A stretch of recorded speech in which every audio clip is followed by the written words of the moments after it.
Subscription کے button کو دبائیے اور ساتھ بیل آئیکن پر کلک کیجیے تاکہ آپ کو تمام ویڈیو فوراً مل سکیں۔ اس ویڈیو پسند آنے کی صورت میں اسے لائک، کمنٹ اور شیئر کرنا مت بھولیں۔ مسیح کے میدانوں میں ایک بار پھر مسلمانوں اور ایرانیوں کے درمیان ہولناک جنگ ہوئی۔ ایرانیوں کو اپنی کامیابی کا یقین تھا، اس لیے کہ ان کی مدد کے لیے غیر مسلم عرب بھی تھے، لیکن ان کی بدقسمتی کی خالد بن ولید اور ان کی دونوں مجاہدوں کے ساتھوں انہیں بدترین شکست ہوئی اور وہ بھاگ کھڑے ہوئے۔ اس جنگ میں دشمن کا بے حد نقصان ہوا۔ عورتوں اور بچوں کے سوا ان کے لشکر کی اکثریت کو موت کے گھاٹ اتار دیا گیا تھا۔ اس کے بعد خالد بن ولید نے ان علاقوں کے اطراف میں پھیلے ہوئے ایرانیوں اور مشرکین پر حملہ آور ہو کر ان کا قلعہ کما کرنا شروع کر دیا تھا۔ انطاکیہ شہر سے باہر دریائے اورنڈس کے کنارے مقابلے کے میدان میں ان گنت لوگ جمع ہو چکے تھے۔ مقابلے کے میدان میں جو شہ نشین تھی اس پر بڑی خوبصورت نشستوں کا اہتمام کر دیا تھا۔ اس شہ نشین کے دائیں جانب رومنوں کا بہترین سالار وردان بیٹھا ہوا تھا۔ اس کے ساتھ اس کی بیوی میخالہ تھی۔ میخالہ سے آگے مریشا بیٹھ چکی تھی۔ مریشا سے آگے کچھ اور عورتیں نشستوں پر بیٹھی ہوئی تھیں اور ان سے آگے رومنوں کا ایک اور اچھا سالار بایان، اس کے بعد دوسرا سالار کلوس بیٹھا ہوا تھا۔ شہ نشین کے دوسری جانب پہلی نشست پر ہرکولیس کی بیٹی زوزان، دوسری نشست پر اس کی دوسری اور بڑی بیٹی کیتھرائن، تیسری نشست پر ہرکولیس کا بہترین سالار اور کیتھرائن کا شوہر توما، چوتھی نشست پر توما کا دست راست اور ہرکولیس کے بہترین سالاروں میں سے ایک ہربیس اپنی نشست پر بیٹھ چکے تھے۔ ہربیس سے اگلی نشستوں پر ایک پر بطورس، دوسری پر لوگس، تیسری پر مارسمول، چوتھی پر مارسمول کا ساتھی مریکس اور پانچویں پر مارسمول اور مریکس کے ساتھ قسطنطنیہ سے آنے والی خوبصورت اور حسین لڑکی شوتار بیٹھی ہوئی تھی۔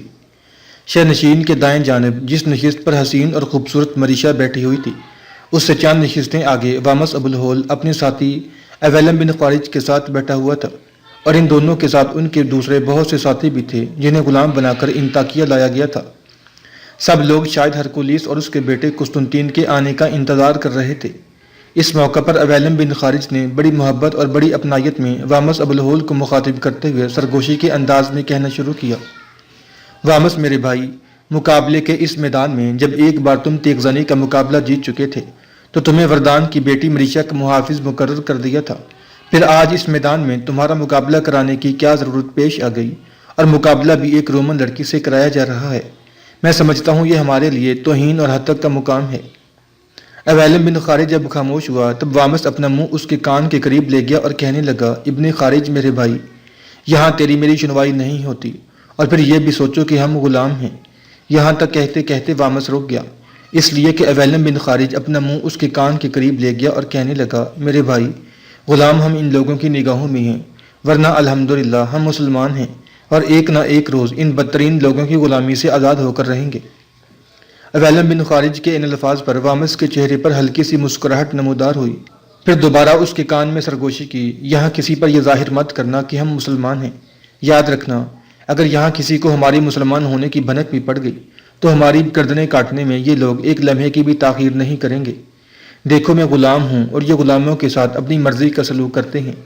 ان لوگوں کو یہ بھی دکھ اور صدمہ ہے کہ میں نے غلام ہو کر تیغ زنی میں ان کے بہترین پہلوان بطورس کو نیچا دکھایا اور ان کے عمدہ ترین تیغ زن لوگس کو شکست دی۔ ان دنوں میری سب سے زیادہ مخالفت ہرکولیس کی بیٹی زوزان کر رہی ہے۔ اس کی بس میں ہو تو وہ ابھی اور اسی وقت اس میدان میں میری گردن اڑا دینے کا حکم جاری کر دے۔ اسے میرے ساتھ دشمنی اس بنا پر ہے کہ تیغ زنی کا مقابلہ جیت کر میں نے اس کی بجائے مریشا کا محافظ بننا قبول کیا۔ میرے اس اقدام، اس فیصلے کو اس نے اپنی ذات کے لیے توہین سمجھا، لہٰذا اب وہ پوری طرح میری مخالفت پر اتری ہوئی ہے، لیکن فی الحال وہ میرے خلاف کچھ کر نہیں پائی، اس لیے کہ ہرکولیس اور اس کا بیٹا قسطنطین اچھے تیغ زنوں کی قدر کرتے ہیں اور ان کی دیکھ بھال بھی کرتے ہیں۔ اس بنا پر زوزان میرے خلاف کوئی عملی قدم اٹھانے سے قاصر ہے۔ یہاں تک کہتے کہتے وامس ابو الہول خاموش ہو گیا، اس لیے کہ عین اسی لمحے رومنوں کا شہنشاہ ہرکولیس اپنے بیٹے قسطنطین کے ساتھ میدان میں داخل ہوا تھا۔ اس کے داخل ہوتے ہی سب لوگوں نے اپنی جگہ سے کھڑے ہو کر اس کا احترام کیا۔ جب وہ دونوں باپ بیٹا آگے بڑھ کر شہ نشین پر لگی نشستوں پر بیٹھ گئے تو باقی لوگ بھی اپنی نشستوں پر بیٹھ گئے تھے۔ ہرکولیس اور قسطنطین کے پیچھے پیچھے ہرکولیس کا ذاتی غلام بالیس بھی آیا تھا، جو ہرکولیس کا ہم شکل تھا اور شہ نشین کے پیچھے مؤدب ہو کر کھڑا ہو گیا تھا۔ شہ نشین پر بیٹھنے کے بعد کچھ دیر ہرکولیس دھیمے سے لہجے میں اپنے بیٹے قسطنطین کے ساتھ گفتگو کرتا رہا۔ اس کے بعد قسطنطین اپنی جگہ سے اٹھ کھڑا ہوا، شہ نشین کے پیچھے کھڑے ہرکولیس کے ذاتی غلام بالیس کے پاس آیا بڑی رازداری کے ساتھ اسے سمجھایا، پھر دوبارہ شہنشین پر چڑھ کر اپنی نشست پر بیٹھا تھا، جبکہ بالیس وہاں سے ہٹ گیا تھا۔ تھوڑی دیر بعد بالیس کے ساتھ کچھ مسلح جوان حرکت میں آئے۔ انہوں نے شہنشین پر بہت سی نشستوں کا اہتمام کر دیا تھا۔ پھر دیکھتے ہی دیکھتے ان نشستوں پر ہرکولیس کے بہترین سالاروں میں سے وردان، توما، ہربیس، کلوس، بایان، بطورس، لوگس، مارسمول، مرکیس اور قسطنطنیہ کی حسین و جمیل اور نوعمر لڑکی شوتار آ کر بیٹھ گئے تھے۔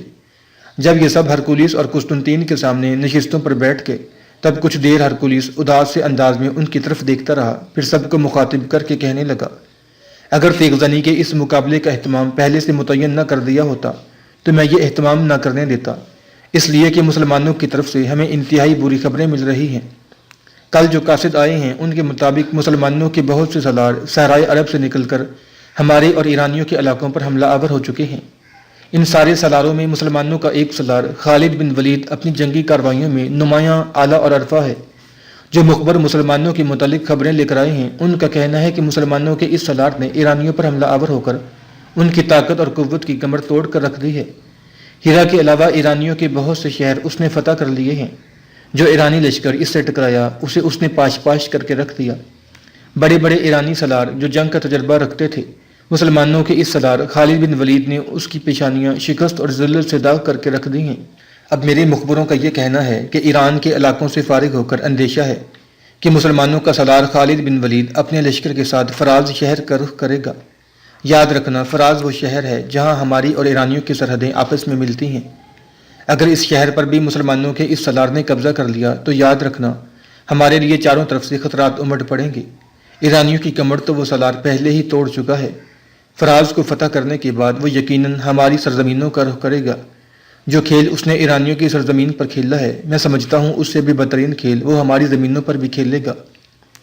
میں چاہتا ہوں کہ اپنے کچھ سالاروں کی سرکردگی میں ایک لشکر فراز شہر کی طرف روانہ کیا جائے، جو مسلمانوں کے اس سپہ سالار کا ڈٹ کر مقابلہ کرے اور اسے فراز سے پسپا ہونے پر مجبور کر دیا جائے۔ دوسری طرف ایرانیوں نے بھی مجھے پیغام بھیجا ہے کہ اگر ہم اکیلے اکیلے مسلمانوں کا مقابلہ کرتے رہے تو مسلمان ایرانیوں اور رومنوں دونوں کی سلطنتوں کو روند کر رکھ دیں گے۔ لہٰذا ایرانی چاہتے ہیں کہ مسلمانوں پر حملہ آور ہونے اور ان سے نمٹنے کے لیے ایرانی اور رومن آپس میں اتحاد کر لیں۔ میں ایرانیوں کی اس تجویز کو پسند کرتا ہوں۔ گو ماضی میں رومنوں اور ایرانیوں کے درمیان لامتناہی جنگوں کا سلسلہ جاری رہا، لیکن میں انہیں بھول جانا چاہتا ہوں، اس لیے کہ اب مسلمان ہمارے مشترکہ دشمن ہیں۔ اگر ہم نے ایرانیوں کے ساتھ مل کر ان کی راہ نہ روکی تو پھر یاد رکھیے گا ایرانیوں کو روندنے کے بعد مسلمانوں کے اس سالار کو کوئی بھی انطاکیہ تک پہنچنے سے روک نہیں سکے گا۔ لہٰذا میں چاہتا ہوں کہ کل ہی ایک لشکر فراز کی طرف روانہ کیا جائے۔ ایرانیوں کا ایک بہت بڑا لشکر بھی وہاں پہنچ جائے گا۔ اس طرح ہمیں اور ایرانیوں کو مل کر مسلمانوں کی قوت کا مقابلہ کرنا ہوگا۔ ساتھ ہی اس مقابلے کے بعد میں تیز رفتار قاصد غسانی عیسائی عربوں کی طرف روانہ کر رہا ہوں اور انہیں بھی یہ پیغام دے رہا ہوں کہ وہ بھی اپنا ایک لشکر فراز کے میدانوں کی طرف بڑھائیں تاکہ اپنے علاقوں کی طرف سے ہم مسلمانوں کی پیش قدمی کو روکنے میں کامیاب ہو جائیں۔ یہ کہنے کے بعد ہرکولیس رکا، تھوڑی دیر تک اپنے پہلو میں بیٹھے اپنے بیٹے قسطنطین سے مشورہ کیا، پھر دوبارہ اپنے سالاروں کو مخاطب کرتے ہوئے وہ کہہ رہا تھا، میں چاہتا ہوں کہ کلوس اور ہربیس دونوں کل ایک لشکر کے ساتھ مسلمانوں کی راہ روکنے کے لیے فراز کی طرف کوچ کر جائیں۔ اس سلسلے میں تم میں سے کسی کو کوئی اعتراض ہو تو بولے۔ ہربیس یا کلوس کچھ کہنا چاہتے ہوں تب بھی وہ کہہ سکتے ہیں۔ ہرکولیس کی اس تجویز سے ہربیس اور کلوس کے علاوہ سارے سالاروں نے اتفاق کیا۔ اس پر ہرکولیس اور اس کے بیٹے قسطنطین نے خوشی کا اظہار کیا۔ پھر ہرکولیس انہیں مخاطب کر کے کہنے لگا، تم لوگوں نے جو میری اس تجویز سے اتفاق کیا ہے یہ میرے اطمینان اور میری خوشی کا باعث ہے۔ اب مقابلے کی ابتدا کرتے ہیں۔ اپنے پہلوان بطورس کی طرف دیکھتے ہوئے ہرکولیس کہنے لگا، بطورس، اس مقابلے کے منصف آج بھی تم ہی ہوگے۔ میں تو یہ چاہتا تھا کہ مریشا کے محافظ وامس سے مارسمول خود مقابلہ کرے، لیکن مارسمول کہتا ہے کہ ٹیکزنی کا مقابلہ اس سے شتار کرے گی۔ اس طرح مارسمول شتار کے ذریعے شکست دے کر یہ ثابت کرنا چاہتا ہے کہ رومن عورتیں بھی بڑے بڑے تیغزنوں کو اپنے سامنے زیر کرنے کی صلاحیت رکھتی ہیں۔ یہاں تک کہنے کے بعد ہرکولیس رکا، پھر اپنی بات کو آگے بڑھاتے ہوئے کہہ رہا تھا، ہاں اگر وامس نے شتار کو زیر کر دیا تو پھر اس کے مقابلے میں مارسمول اترے گا۔ میں سمجھتا ہوں کہ مارسمول اور اس غلام وامس کا مقابلہ دیکھنے کے لائق ہوگا۔ اب تم لوگ سب اپنی اپنی نشستوں پر جا کر بیٹھ جاؤ۔ اس پر سارے سالار اٹھ کر اپنی اپنی نشستوں پر چلے گئے۔ ہاتھ کے اشارے سے ہرکولیس نے بطورس، بارسمول، مرکیس اور شتار کو بیٹھنے کے لیے کہا۔ چاروں اپنی نشستوں پر بیٹھے رہے۔ جب سارے سالار وہاں سے چلے گئے تب ہرکولیس پھر بولا، شتار جیسا کہ پہلے طے ہو چکا ہے کہ مقابلے میں پہلے تم اترو گی، میں تمہیں پہلے بتا دوں کہ وامس ابو الہول جس سے تمہارا مقابلہ ہے وہ ایک عمدہ اور نایاب تیغزن ہے۔ اپنی طرف سے اسے زیر کرنے کی کوشش کرنا، اگر تم ایسا نہ کر سکی تو پھر مارسمول کو مقابلے پر اترنا ہوگا۔ شتار اب تم ذہنی طور پر مقابلہ کرنے کے لیے تیار ہو جاؤ، مارسمول تم بھی تیار رہنا، ہو سکتا ہے وہ غلام شتار کو زیر کر لے۔ تھوڑی دیر رکنے کے بعد ہرکولیس نے اپنے پہلوان بطورس کو مخاطب کیا، بطورس اب تم اٹھ جاؤ، شتار کو میدان میں لے جاؤ، وامس ابو الہول کو بھی بلاؤ اور مقابلے کی ابتدا کروا دو، اب تم چاروں جاؤ۔ اس کے ساتھ ہی چاروں اٹھ کھڑے ہوئے، مارسمول اور مریکس تو اپنی نشستوں پر جا کر بیٹھ گئے تھے، جبکہ بطورس اور شتار دونوں میدان میں اترے۔ اتنی دیر تک قسطنطین کے کہنے پر ایک رومن ہتھیار اٹھائے میدان کے وسطی حصے کی طرف گیا تھا۔ میدان میں پہنچ کر آواز دے کر بطورس نے وامس کو طلب کیا، جس پر اویلم بن خارج اور اپنے دیگر ساتھیوں کے ساتھ وامس ابو الہول اپنی نشست سے اٹھ کر میدان کے وسطی حصے کی طرف بڑھا تھا۔ جب وہ اس جگہ آیا جہاں میدان کے وسط میں بطورس اور شتار کھڑے تھے، میدان میں اترنے والا ایک شخص ہتھیار وہاں رکھ کر جا چکا تھا۔ بطورس کے پاس جا کر پرجوش انداز میں وامس نے اس سے مصافحہ کیا، پھر شتار کی طرف دیکھا۔ شتار بھی بڑے غور سے اس کی طرف دیکھ رہی تھی۔ اس کا جائزہ لیتے ہوئے وامس ابو الہول نے محسوس کیا کہ لڑکی انتہا درجہ کی خوبصورت، دراز قد اور چھڑے بدن کی ہے۔ اپنی نازک کمر میں اس نے سرخ رنگ کی پٹی باندھ رکھی تھی، چمڑے کا پاجامہ اور پاؤں میں گھڑ دوڑ میں استعمال ہونے والے چمڑے کے بوٹ پہنے وہ انتہا درجہ کی چست اور پرکشش دکھائی دے رہی تھی۔ اس موقع پر بطورس نے ان دونوں کو مخاطب کیا، پہلے یہ ہتھیار اٹھاؤ، اس کے بعد میں تم دونوں سے جو کچھ کہنا چاہتا ہوں کہوں گا۔ اس موقع پر وامس ابو الہول نے شتار کی طرف دیکھا اور اسے مخاطب کر کے کہنے لگا، خاتون، پہلے تم اپنی پسند کے جو ہتھیار اٹھانا چاہتی ہو اٹھا لو، سو جو بچ جائیں تمہاری پسند کے نہ ہوں وہ میں اٹھا لوں گا۔ شتار نے طنزیہ سے انداز میں اس کی طرف دیکھا اور اس کے خوبصورت لبوں پر ہلکا سا تبسم نمودار ہوا تھا۔ آگے بڑھ کر اس نے تلوار اور ڈھال اٹھائی اور ایک خوبصورت خود اٹھا کر اپنے سر پر جما لیا تھا۔ باقی ہتھیار وامس ابو الہول نے اٹھا لیے تھے۔ پھر بطورس ان دونوں کو مخاطب کر کے کہنے لگا، جو کچھ میں کہنے لگا ہوں اس کی ضرورت تو نہیں ہے، لیکن پھر بھی میں اپنا فرض ادا کرتا ہوں۔ مقابلے کے دوران دونوں احتیاط برتیں گے، کسی کو زخمی نہیں کیا جائے گا اور مقابلہ انتہائی ایمانداری سے کیا جائے گا۔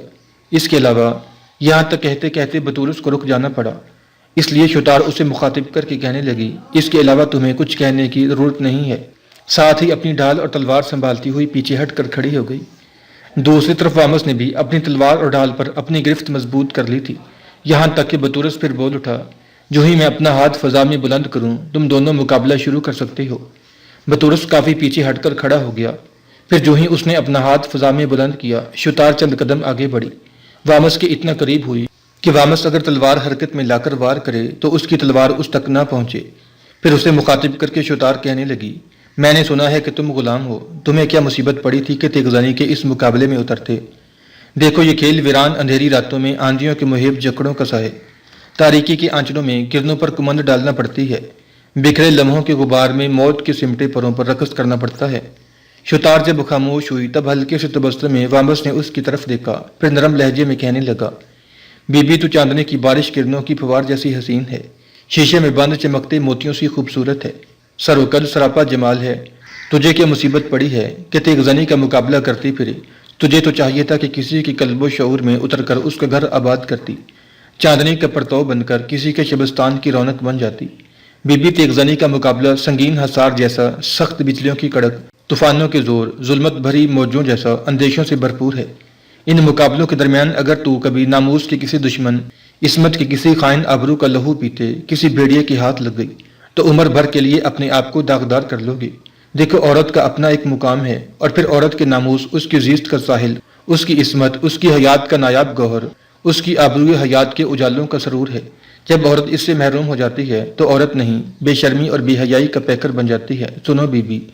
وامس ابو الہول اس سے آگے کچھ نہ کہہ سکا، اس لیے کہ مسکراتے ہوئے شتار نے اسے مخاطب کیا تھا، جو الفاظ تم نے استعمال کیے ہیں اس سے میں نے اندازہ لگایا ہے کہ تمہیں عورت کی تعریف کرنا خوب آتا ہے، اس طرح تم میرا دل نرم کر کے اس مقابلے سے بچ تو نہیں سکو گے۔ وامس جواب میں مسکرایا اور نہایت سنجیدگی میں کہنے لگا، بی بی میں نے کسی عورت کی تعریف نہیں کی اور نہ ہی میں اس مقابلے سے بچنا چاہتا ہوں۔ جو الفاظ میں نے تمہارے لیے استعمال کیے ہیں اس میں میں نے نہ جھوٹ سے کام لیا ہے نہ زیب داستان سے، میں نے نیک نیتی اور سچائی کے ساتھ تمہارے سراپا، تمہاری خوبصورتی اور تمہارے حسن کے لیے الفاظ استعمال کیے ہیں۔ اگر تمہیں یہ الفاظ پسند نہیں تو میں انہیں واپس سمیٹتا ہوں، لیکن لعنت بھیجو ان الفاظ پر، آؤ مقابلے کی ابتدا کریں جس مقصد کے لیے ہم اس میدان میں اترے ہیں۔ وامس ابو الہول کے ان الفاظ پر شتار بے حد سنجیدہ ہو گئی تھی۔ کچھ دیر بڑے غور سے اس کی طرف دیکھتی رہی، پھر کہنے لگی، تم ٹھیک کہتے ہو، ہمیں مقابلے کی ابتدا کرنی چاہیے۔ جواب میں وامس نے اپنی ڈھال لہرائی، پھر شتار کو مخاطب کرتے ہوئے وہ پھر کہہ رہا تھا، دیکھ میری نگاہوں میں تم ایک نازک اندام، پر انتہا درجہ کی خوبصورت اور پرکشش لڑکی ہے۔ اول تو تمہارے ساتھ مقابلہ کرنے ہی سے مجھے انکار کر دینا چاہیے تھا، پر تمہارے ساتھ مقابلہ کرنا میری مجبوری ہے، اس لیے کہ تمہارے اس معاشرے میں میرا کوئی مقام نہیں ہے۔ جو مجھے حکم ملتا ہے مجھے اس کا اتباع کرنا پڑتا ہے۔ ان حالات میں تمہارے ساتھ مقابلہ کرنے پر مجبور ہوں۔ میں تمہیں پہلی وار کرنے کا موقع دیتا ہوں تاکہ تمہارے دل میں کوئی حسرت نہ رہے کہ اس مقابلے کے دوران تمہیں اپنا ہنر آزمانے کا موقع نہ مل سکا۔